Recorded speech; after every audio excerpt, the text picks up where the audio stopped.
السلام علیکم ورحمۃ اللہ وبرکاتہ۔ اعوذ باللہ من الشیطان الرجیم، بسم اللہ الرحمن الرحیم۔ الحمد للہ والصلاة والسلام علی رسول اللہ وآلہ آل اللہ، واللعنۃ الدائمۃ علی اعدائہم اعداء اللہ من یوم عداوتہم الی یوم لقاء اللہ۔ عباد اللہ، اوصیکم ونفسی بتقوی اللہ، اتقوا اللہ فإن خیر الزاد التقوی۔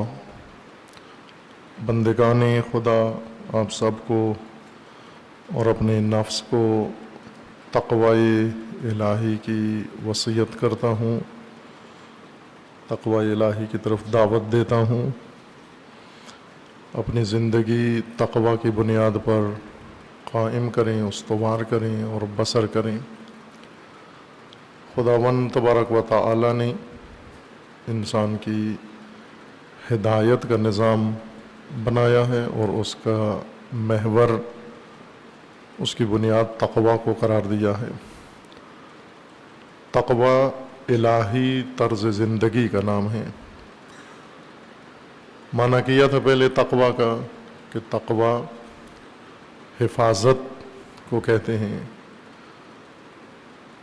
با تقوی زندگی یا متقی یعنی محفوظ زندگی، اور حفاظت کا، انسانی زندگی کی حفاظت کا نظام جو اللہ تعالیٰ نے انسان کے لیے مقرر فرمایا ہے،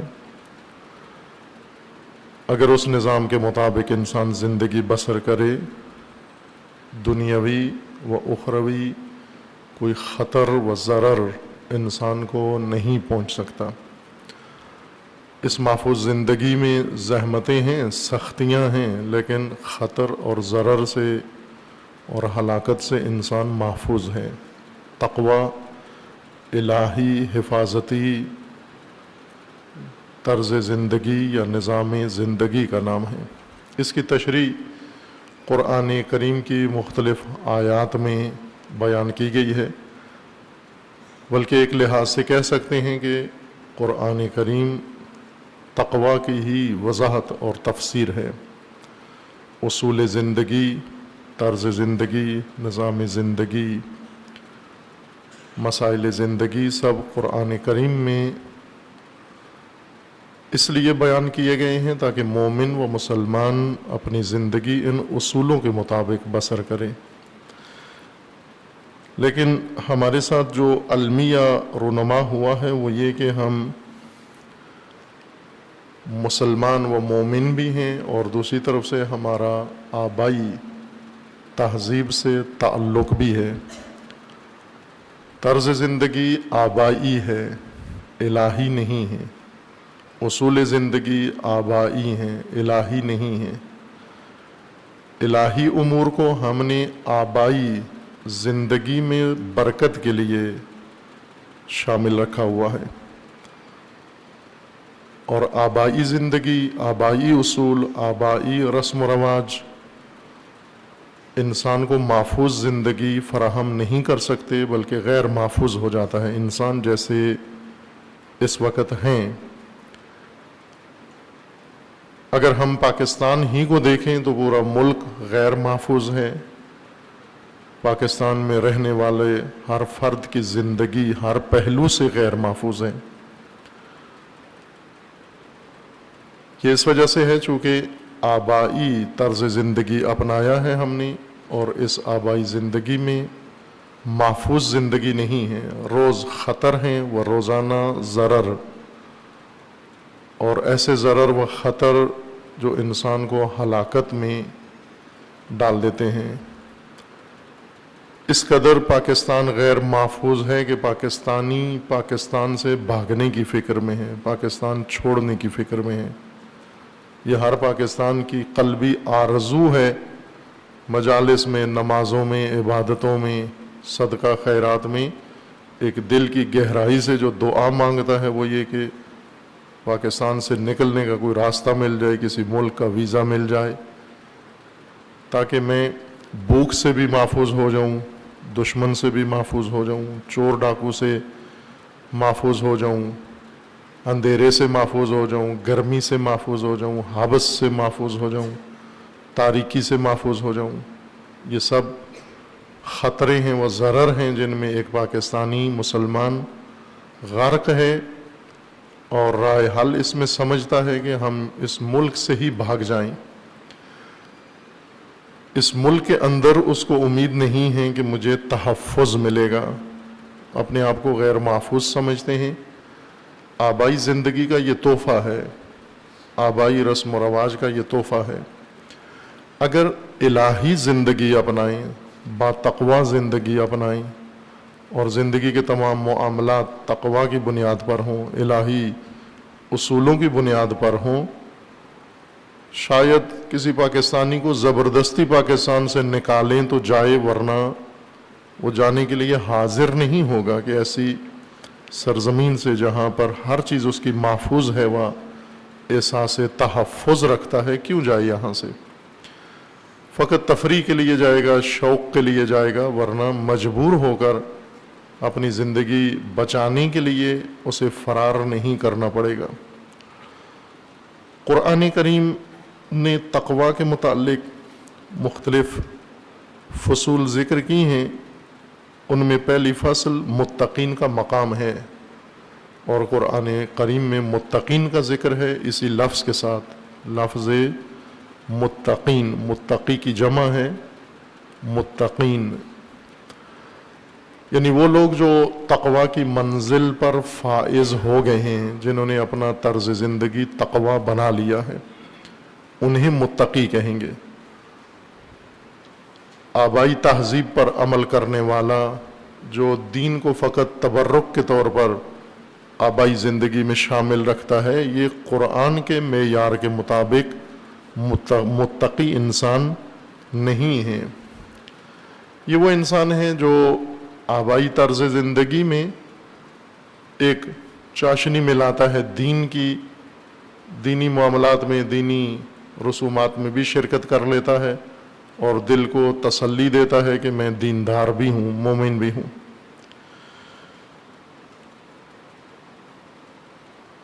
متقی کے مقام تک پہنچانے کے لیے اللہ تعالیٰ نے انبیاء کا فریضہ مقرر کیا ہے کہ انسانوں کو مومن بنائیں اور ان مومنوں کو با تقوی بنائیں، متقی مومن بنائیں، نہ لاابالی اور لاپرواہ مومن، متقی مومن بنائیں۔ متقی مومن بنانے کے لیے آسمانی کتابیں نازل ہوئی ہیں، اور سب سے بڑھ کر قرآن کریم، اللہ کے کلام کا یہ مجموعہ جو کتاب مہیمن ہے، تمام سابقہ کتابوں کی مصدق اور ان کے اوپر حاوی ہے۔ وہ تمام معارف و معالم جو سابقہ آسمانی کتابوں کے اندر موجود تھے، وہ سب اس کتاب عظیم کے اندر موجود ہیں۔ سورہ مبارکہ مریم میں آیا 97 میں متقین کے لیے اس آیہ کریمہ میں ذکر ہے کہ کس طرح سے انسان متقی بنتا ہے، اور متقی بننے میں قرآن کا کتنا عمل دخل ہے۔ رسول اللہ کو خطاب ہے اللہ تعالیٰ کی جانب سے۔ آیا 97 آیا 96 میں ہے کہ ان الذین آمنوا وعملوا الصالحات سیجعل لهم الرحمن ودا، کہ جو بھی ایمان لائیں گے اور ایمان لائے ہیں، عمل صالح انجام دیتے ہیں، بجا لاتے ہیں، جن کے اعمال صالحہ ہیں اور مومن ہیں، سیجعل لهم الرحمن ودا، خداوند تبارک و تعالی، خدائے رحمان ان کے اندر مودت پیدا کر دے گا، محبت پیدا کر دے گا۔ یہ علامت ہے مومن ہونے کی اور عمل صالح بجا لانے کی، کہ خدا مومن کے دل میں اور صاحب عمل صالح کے دل میں دوسرے مومن کی محبت ڈال دیتا ہے. رشتہ ان کا آپس میں مودت و محبت کا ہوتا ہے. قرآن کریم نے ہمیں ایک مودت یہ بتائی ہے کہ آپ آل رسول سے، اہل البیت سے مودت کریں. مودت فی القربا، محبت فی القربا، اس کی تبلیغ ہوئی ہے، اور کم از کم شیعہ مسلمان یہ مودت اپنے دلوں میں رکھتے ہیں. یہ نعمت خدا ان کے پاس موجود ہے، مودت قربا و محبت اہل البیت علیہم السلام. لیکن اگلی آیت نہیں پڑھائی گئی ان مومنین کو. اس وجہ سے اہل بیت سے محبت رکھنے والے بعض اوقات نظر آتا ہے کہ آپس میں محبت نہیں رکھتے، آپس میں ان کی مودت کم ہے یا نہیں ہے. سورہ مریم کی آیت 96 میں اللہ تعالیٰ کا حکم ہے ان الذین آمنوا، عام ہے تمام مسلمین کے لیے، مختص نہیں ہے شیعہ کے ساتھ، تمام مسلمانوں کے لیے ہے. ان الذین آمنوا، جو لوگ ایمان لائے، وعملوا الصالحات، اور اعمال صالحہ بجا لائے، سیجعل لہم الرحمن ودا، خدائے رحمان ان کے لیے مودت و ود و محبت مقرر کر دے گا.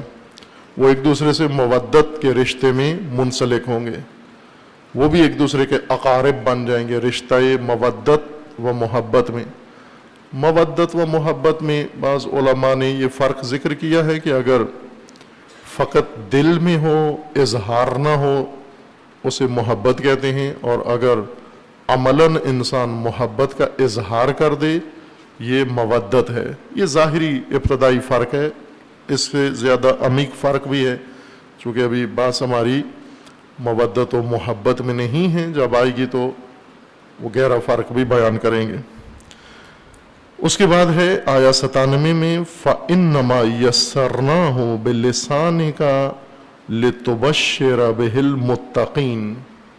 رسول اللہ کو خطاب ہے کہ اے رسول، اے نبی، ہم نے یہ قرآن یسرناہ بلسانک، ہم نے اسے آسان بنایا ہے، یسر بنایا ہے، بہت سہل و آسان و قابل فہم بنایا ہے، اور وہ بھی آپ کی زبان میں اس کو آسان بنایا ہے.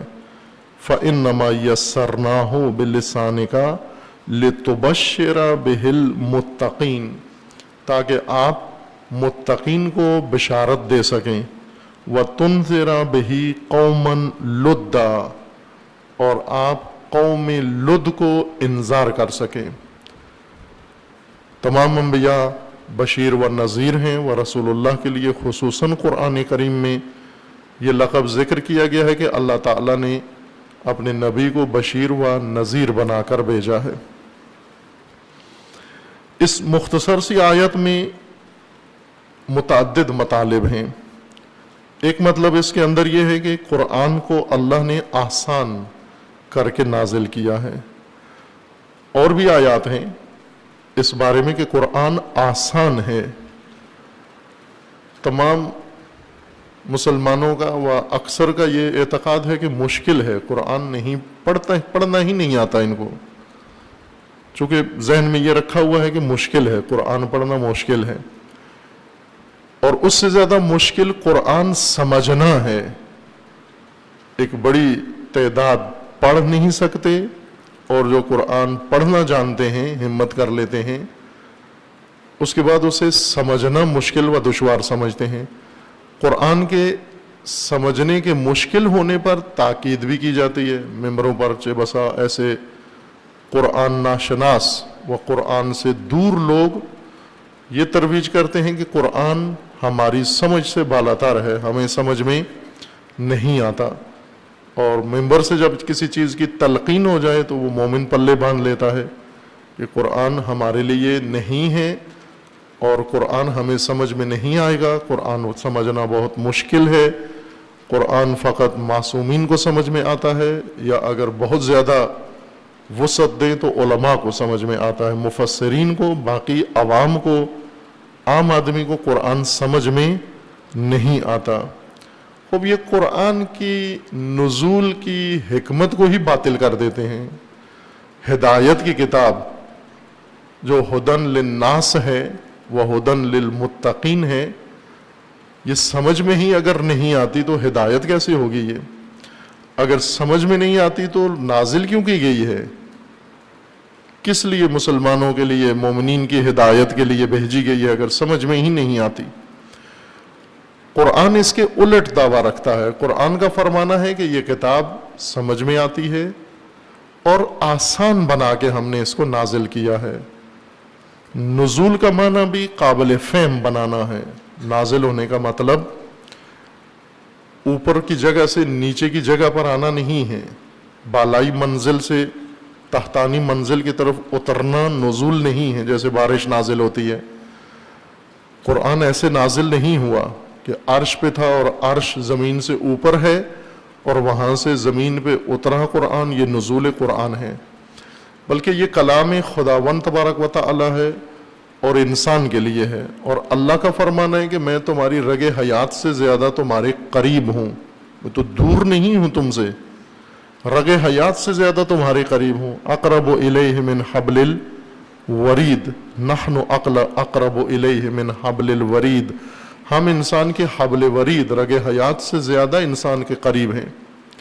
خوب جب اتنے قریب ہیں اور دوسری طرف سے اللہ کا فرمانا ہے کہ تم نجوا کرتے ہو، سرگوشی کرتے ہو، وہ بھی خدا کو پتہ چل جاتا ہے، تم دل میں نیت کرتے ہو وہ بھی اللہ کو علم ہو جاتا ہے۔